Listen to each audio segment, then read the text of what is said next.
Evangelho segundo escreveu Lucas. Evangelho segundo escreveu Lucas, capítulo 2, do versículo 41 em diante. Evangelho segundo escreveu Lucas, capítulo 2, do versículo 41 em diante. Ora, todos os anos iam seus pais a Jerusalém para a festa da Páscoa. E tendo ele 12 anos, subiram a Jerusalém conforme o costume do dia da festa. E ao retornarem, terminados aqueles dias, ficou o menino Jesus em Jerusalém, sem que seus pais percebessem. Pensando, porém, que estivesse em sua companhia, caminharam durante um dia. Então começaram a procurá-lo entre os parentes e conhecidos. E como não o encontraram, voltaram a Jerusalém para procurá-lo. E depois de 3 dias, acharam-no no templo, assentado no meio dos mestres, e ouvindo-os fazendo-lhe perguntas. E todos os que ouviam admiravam-se da sua inteligência e respostas. E quando viram, maravilharam-se. A sua mãe lhe disse: Por que fizeste isto conosco? Teu pai e eu, preocupados, te procuramos. E respondeu-lhe ele: Por que é que me procuráveis? Não sabeis que eu devia estar na casa de meu pai? Ele, porém, não compreenderam as palavras que lhe dizia. Então desceu com eles para Nazaré. E ele era obediente. E sua mãe, porém, guardava todas essas coisas no seu coração. E crescia Jesus em sabedoria, e estatura e em graça diante de Deus e dos homens.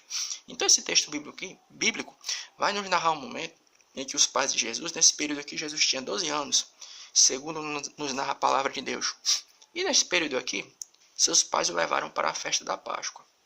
E no decorrer daquelas festividades, os seus pais se desaperceberam e acabaram perdendo ele. E eles voltaram para casa. E no caminho, no percurso, até o retorno às suas casas, eles notaram que Jesus não estava no meio deles. E o texto sagrado nos diz que eles procuraram ele entre os parentes, entre os amigos. E quando Maria e José se deram conta que ele não estava no meio da caravana, foi o que eles fizeram. Eles deram meia volta e voltaram e encontraram Jesus. Então a gente pode, deste texto bíblico aqui, tirar 3 pontos assim, para a nossa reflexão. A primeira qual é? Em que situação Maria e José perderam Jesus?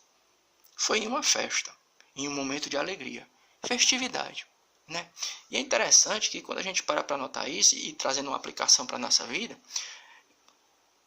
em muitas vezes é no meio da alegria e no meio das festividades e vitórias que a gente pode acabar perdendo o foco de Jesus. Como assim? Isso acontece.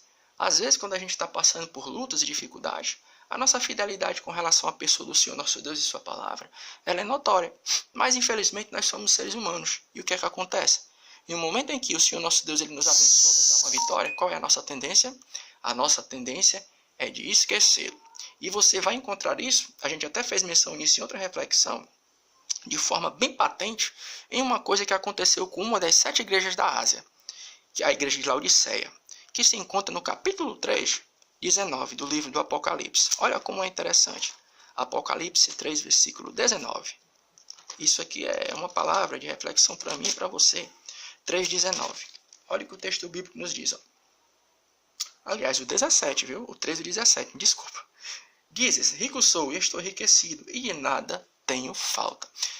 Essa igreja de Laodiceia, ela tinha, segundo o livro do Apocalipse nos narra, ela foi a igreja que, de forma, vamos usar essa expressão, ela ficou famosa por deixar Jesus do lado de fora. E Jesus disse, eis que estou à porta e bato. Mas qual foi o porquê da derrocada espiritual dessa igreja? Por incrível que pareça, foi a prosperidade. Não é que a prosperidade seja ruim, mas nós somos seres humanos. E muitos de nós, quando a prosperidade chega, em vez da nossa fidelidade aumentar, pelo contrário, ela diminui. Nós perdemos o foco do Senhor, nosso Deus. Essa é a tendência. E outra coisa interessante, qual é?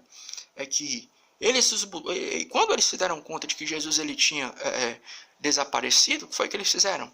No meio da caravana, os pais de Jesus já iam no meio da caravana, já iam no caminho de volta para casa, após as festividades. Então eles procuraram no meio dos amigos e parentes e amigos. Você já reparou que muitas vezes nós somos assim?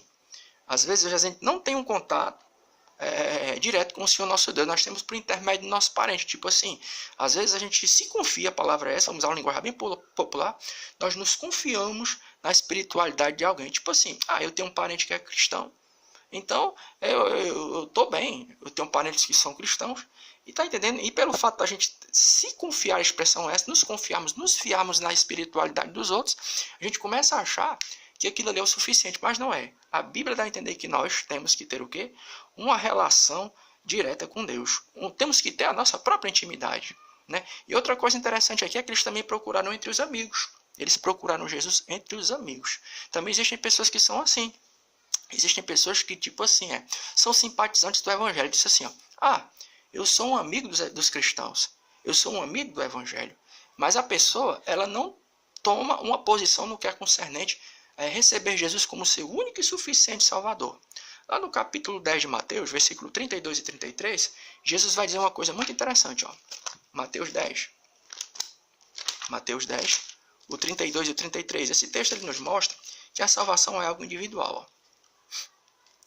Todo aquele, é o 10, o 32 e o 33 de Mateus. Todo aquele, porém, que me confessar diante dos homens, eu confessarei diante de meu Pai que está nos céus. Mas todo aquele que me negar diante dos homens, eu negarei também diante de meu Pai que está nos céus. Ou seja, há necessidade de se haver uma confissão do que é concernente à pessoa de Jesus Cristo. Uma confissão pessoal, né?